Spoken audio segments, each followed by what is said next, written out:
नमस्कार दोस्तों, स्वागत है आप सबका मेरे इस चैनल में। आशा करते हैं कि आप सब अच्छे होंगे। आज हम इस वीडियो में एक प्रश्न का उत्तर जानेंगे जो अक्सर हम सबके मन में हमेशा उत्पन्न होता है कि आखिरकार अच्छे लोगों के साथ हमेशा बुरा क्यों होता है। तो इसका जवाब गीता में श्री कृष्ण ने अर्जुन को बहुत ही बेहतरीन तरीके से दिया है। तो चलिए सुनते हैं कि आखिर श्री कृष्ण ने अर्जुन से क्या कहा है। आपने देखा होगा या महसूस किया होगा कि आपके आसपास धर्म, कर्म या पूजा पाठ करने वाले लोगों की जिंदगी में खुशहाली उतनी नहीं होती जितनी कि दुष्ट या अधर्मी लोगों की जिंदगी में होती है। परंतु आज के अधिकतर इंसान इस रहस्य के बारे में नहीं जानते, जिसका सबसे बड़ा कारण है कि धर्म ग्रंथ में जो बातें लिखी हुई है उसे एक तो ना पढ़ना या फिर लिखी हुई बातों पर विश्वास ना रखना। आज की इस वीडियो में हम जानेंगे कि अच्छे लोगों के साथ बुरा क्यों होता है, जिसका वर्णन भगवान श्री कृष्ण ने भगवत गीता में विस्तार से किया हुआ है। हिंदू धर्म ग्रंथों में भगवत गीता एक ऐसा धर्म ग्रंथ है जिनमें मनुष्य के मन में उठने वाले हर प्रश्न का उत्तर होता है। भगवत गीता में वर्णित कथा के अनुसार अर्जुन के मन में जब भी कोई दुविधा उत्पन्न होती थी तो वह उसके समाधान के लिए भगवान श्री कृष्ण के पास पहुंच जाते थे। एक दिन की बात है, अर्जुन भगवान श्री कृष्ण के पास आए और बोले, हे वासुदेव, मुझे एक दुविधा ने घेर रखा है और इसका समाधान आप ही बता सकते हैं। तब श्री कृष्ण ने अर्जुन से कहा कि हे धनंजय, अपने मन की दुविधा विस्तार से बताओ, तब मैं उसका हल बताऊंगा।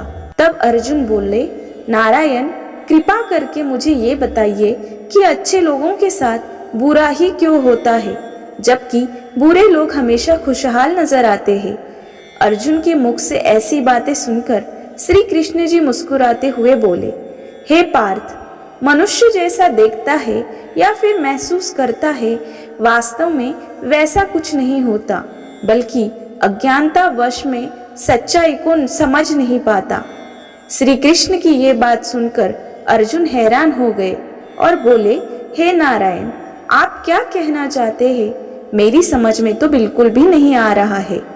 अब श्री कृष्ण बोले, मैं तुम्हें एक कथा सुनाता हूँ जिसे जानने के बाद तुम समझ जाओगे कि हर एक प्राणी के उसके कर्म के अनुसार ही फल मिलता है।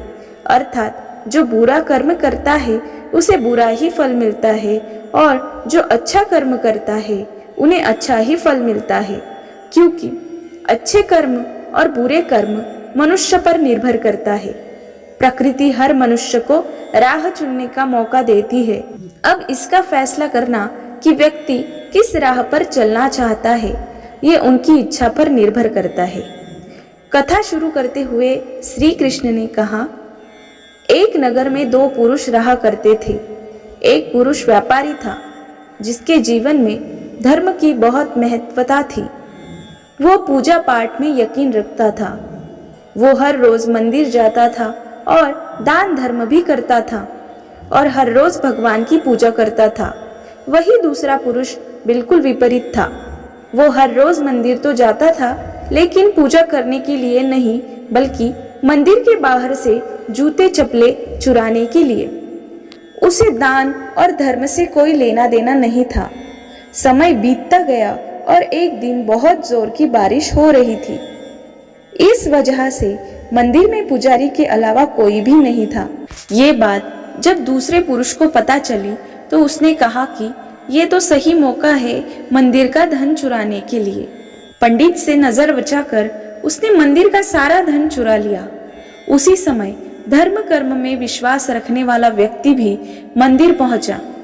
दुर्भाग्य से मंदिर के पुजारी ने उसे ही चोर समझ लिया और चिल्लाने लगा। वहां लोग एकत्र हो गए और उसे बहुत मारा। किसी तरह वो बचते बचाते वहां से निकला तो दुर्भाग्य ने उसका साथ वहां भी नहीं छोड़ा। मंदिर के बाहर वो एक गाड़ी से टकरा गया और घायल हो गया। फिर वो व्यापारी लंगड़ाते हुए घर जाने लगा तो रास्ते में उसकी मुलाकात उस पुरुष से हुई जिसने मंदिर से धन चुराया था। उसने कहा, आज तो मेरी किस्मत चमक गई है, एक साथ इतना सारा धन मिल गया। ये सब देखकर उसे बहुत बुरा लगा और उसने अपने घर से भगवान की सारी तस्वीरें निकाल दी। कुछ सालों बाद दोनों पुरुषों की मृत्यु हो गई। मरने के बाद जब दोनों यमराज की सभा में पहुंचे और भले पुरुष ने दूसरे पुरुष को देखा तो उसे बहुत गुस्सा आया। उसने क्रोधित होकर यमराज से पूछ लिया कि मैं तो हमेशा अच्छे कर्म करता था, दान में विश्वास रखता था, उसके बाद भी जीवन भर मुझे अपमान और दर्द ही मिला और इस व्यक्ति को नोटों से भरी हुई पोटली मिली। आखिर ऐसा भेदभाव क्यों? इस पर यमराज ने कहा, पुत्र, तुम गलत समझ रहे हो। जिस दिन तुम्हारी गाड़ी से टक्कर हुई थी वो दिन तुम्हारे जीवन का आखिरी दिन था, परंतु तुम्हारे अच्छे कर्मों की वजह से तुम्हारी मौत सिर्फ एक छोटी सी चोट में बदल गई। तुम इस दृष्ट व्यक्ति के बारे में जानना चाहते हो तो सुन लो। दरअसल इसके भाग्य में राजयोग था, मगर इसके कुकर्मों और अधर्म की वजह से वो सिर्फ एक छोटी सी धन की पोतली में बदल गया। कथा सुनाने के बाद श्री कृष्ण ने अर्जुन से कहा कि पार्थ, क्या अब तुम्हें तुम्हारे सवालों का जवाब मिल गया?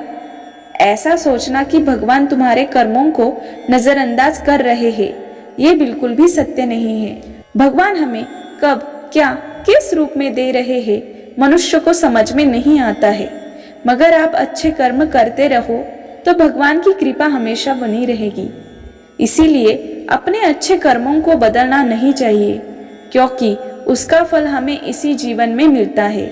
इसीलिए मनुष्य का फर्ज है कि वो हमेशा अच्छे कर्म करते रहे, क्योंकि श्री कृष्ण ने गीता में भी बताया है कि किसी के द्वारा किया गया कर्म बेकार नहीं जाता है, चाहे वो अच्छा हो या बुरा हो। आशा करते हैं कि आप सबको ये वीडियो पसंद आया हो। अगर आपको ये वीडियो पसंद आया तो प्लीज़ मेरे चैनल को लाइक करें, शेयर करें और सब्सक्राइब करें। धन्यवाद।